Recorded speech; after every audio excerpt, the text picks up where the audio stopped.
വേണുട്ടാ, ഞാൻ ഇന്നലെ വീട്ടിൽ ചെന്നപ്പോ കണ്ട സീൻ എന്താണെന്നറിയാമോ? സിന്ധുവിന്റെ കാല് പൊട്ടി ചോര വരുന്നു. അതുപോലെ ഇന്ന് സിന്ധുവിന്റെ കാര്യം തന്നെയാണല്ലോ പറഞ്ഞു തുടങ്ങിയിരിക്കുന്നത്. എന്നാ ഞാനിനി ഒന്നും പറയുന്നില്ല. പിണങ്ങിയാലോ? ചോര വന്നിട്ട് ഇനി പിന്നെ പറയാം. പോ.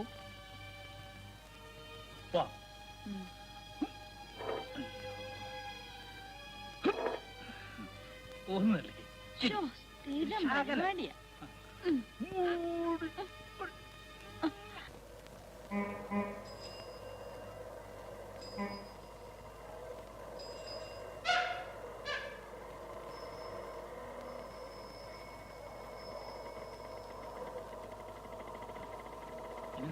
ബാങ്കിന്റെ അടുത്ത് വരെ വന്ന് ആരെങ്കിലും കണ്ടാലോ അല്ലേ?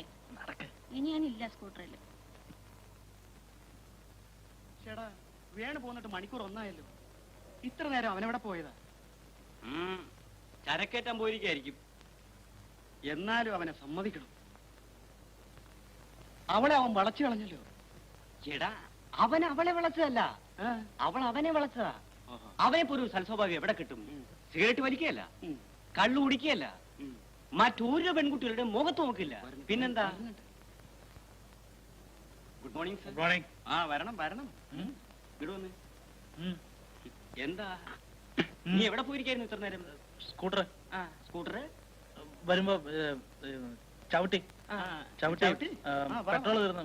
പെട്രോള് തള്ളി തള്ളി റോഡിലെ തള്ളി.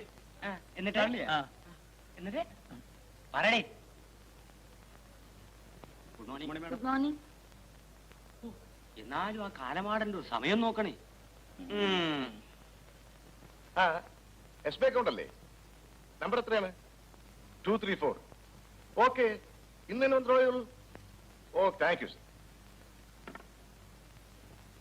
മിസ്റ്റർ വേണുഗോപാൽ ഇന്നലെ അവിടെ ലേറ്റ് ആയിട്ടാണ് പോയതെന്ന് അറിഞ്ഞു. ക്യാഷ് ടാലി ചെയ്യാൻ കുറച്ച് താമസിച്ചു. അല്ല, മിസ്റ്റർ വേണുവിന് ഇപ്പൊ എത്രയുണ്ട് ശമ്പളം? ഒരു 900-അടുത്ത് വരും. കഴിഞ്ഞ മാസം 1000 രൂപ ബാങ്കിലേക്ക് പേ ചെയ്തുവെന്ന് കേട്ടല്ലോ, ശരിയാണോ? അത് ചില ദിവസങ്ങളിൽ ക്യാഷിൽ കുറവ് വരും, അതുകൊണ്ടാ. അത് ശരി. ശമ്പളത്തേക്കാൾ കൂടുതൽ തുക ബാങ്കിലേക്ക് കൊടുക്കുക, പിന്നെന്തിനാ ഈ ജോലി? ആട്ടെ, ക്യാഷിൽ ഇരിക്കണ്ട എന്ന് തീരുമാനിച്ചാലോ? അയ്യോ, അത് വേണ്ട സാർ, ടൈം വരുമ്പം മാറിക്കോളാം. കാശ് പോയാലും ആ ഇരിപ്പൊരു സുഖമാണെങ്കിൽ നോ പ്രോബ്ലം. Anything else?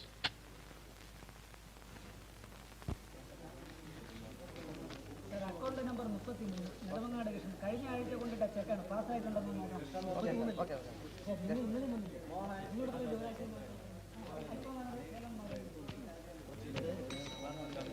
വേണോ വേണോ ഞാനായിരുന്നതിനെ വിളിപ്പിച്ചു.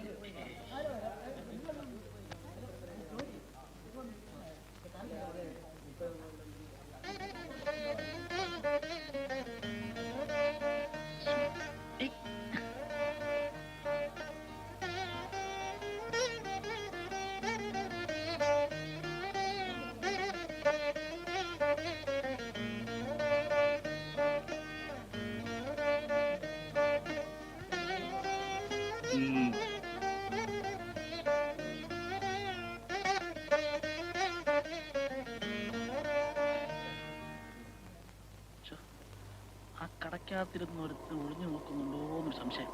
നോക്കട്ടെ. വേണുവേണ്ട എന്തിനാ അങ്ങോട്ടും ഇങ്ങോട്ടും നോക്കുന്നത്? ഇവനൊന്നും വേറെ ഒരു പണിയില്ല. അറിയിക്കോ? ഞാൻ ഈ മരത്തിലൊരു ചെറിയ ബോർഡ് എഴുതി വെക്കാൻ പോവാ. ബോർഡോ? എന്ത് ബോർഡ്? ഈ ബസ് സ്റ്റോപ്പ് എന്നൊക്കെ എഴുതി വെക്കില്ലേ, അതുപോലൊരു ബോർഡ്. എന്താണ് എഴുതുന്നറിയാമോ? Scooter stop. വേണുവേട്ടന്റെ സ്കൂട്ടർ രാവിലെ വൈകിട്ടും ആളെ കയറ്റാനും ഇറക്കാനും ഇവിടെയല്ലേ നിർത്തുന്നത്?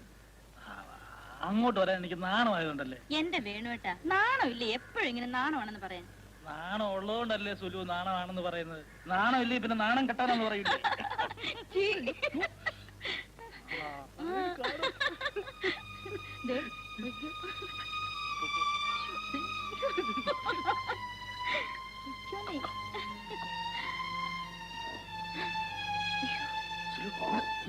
തള്ളിട്ട് പോകും.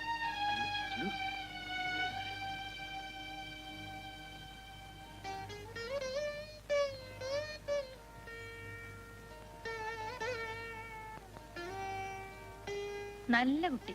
വായിച്ച് വായിച്ച് മുഖമൊക്കെ വേർത്ത് പോയല്ലേ?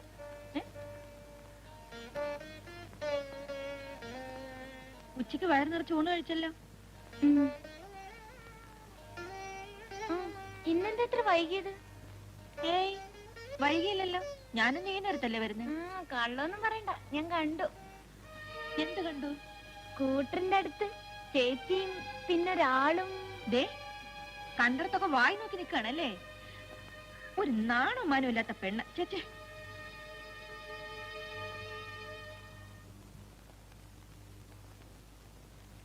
നിന്നോട് ഞാൻ പറഞ്ഞിട്ടല്ലേ പോയത് ഇവിടെ ഇരുന്ന് വല്ലതും വായിക്കാൻ? അതിനിടയ്ക്ക് അവള് വായി നോക്കാൻ പോയിരിക്കുന്നു. ഞാൻ ആരും വായി നോക്കിയില്ല. പ്രിയയുടെ വീട്ടിൽ നിന്ന് വരുമ്പോ ചേച്ചി ഒരുത്തിന്റെ വായി നോക്കി നിൽക്കുന്ന ഞാൻ കണ്ടു. അതുകൊണ്ടാ ചോദിച്ചത്.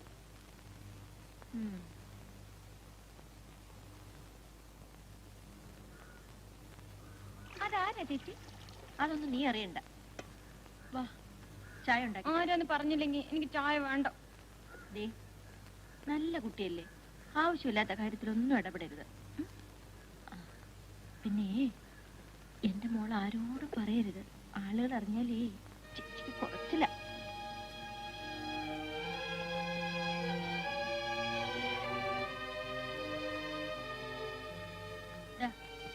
പാൽ കുടിച്ചിട്ട് കിടന്നു. ഇന്നെന്താ ക്ലാസ് നിറയെ ഉണ്ടല്ലോ. ബുദ്ധി ഉണ്ടാകാനേ കൊറേ പാല് കുടിക്കണം. കോളേജിലൊക്കെ പോണ്ടല്ലേ? അതിനൊന്നുമല്ല, മറ്റേ കാര്യം ആരോടും പറയാതിരിക്കാനാ. എന്ത് കാര്യം? സ്കൂട്ടർ. ഈ പെണ്ണിനെ കൊണ്ട് ഞാൻ തോറ്റു. നീ പാല് കുടിച്ച് കിടന്നുറങ്ങ. എന്റെ മോള് നല്ല കുട്ടിയായിട്ട് വളരണം. നിന്നെ പഠിപ്പിക്കാനും വലിയ ആളാക്കാനും ആയിട്ടല്ലേ ചേച്ചി പാടുപെടുന്നൊക്കെ.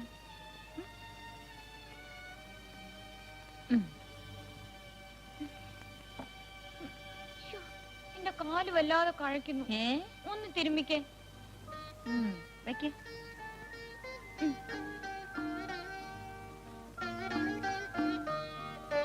മതി മതി, ഇനി കിടന്നുറങ്ങ. ഈ കാലൂടെ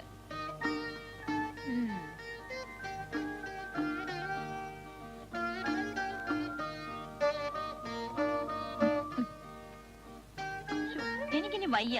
നീ ഒന്ന് കിടന്നുറങ്ങ. എന്നാ ഞാൻ ആ കാര്യം എല്ലാരോടും പറയും. പോയി ചെന്ന് പറപ്പോ.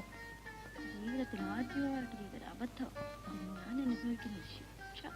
എന്താ എന്താ പറഞ്ഞേ? ഒന്നും പറഞ്ഞില്ല. എന്നാ ഞാനൊരു കാര്യം പറയാം. പെൺകുട്ടികൾ പ്രായമായാൽ ആൺകുട്ടികളോടുള്ള പെരുമാറ്റത്തിൽ ചില മാറ്റങ്ങളൊക്കെ വരുത്തണം. പാവം, ഞാൻ ആരോടും പറയില്ല. വന്ന് കിടക്കും. ശരി സാർ, കിടക്കണം. എന്തൊരു പാടാണെന്ന് നോക്കിയോണ്ടേ.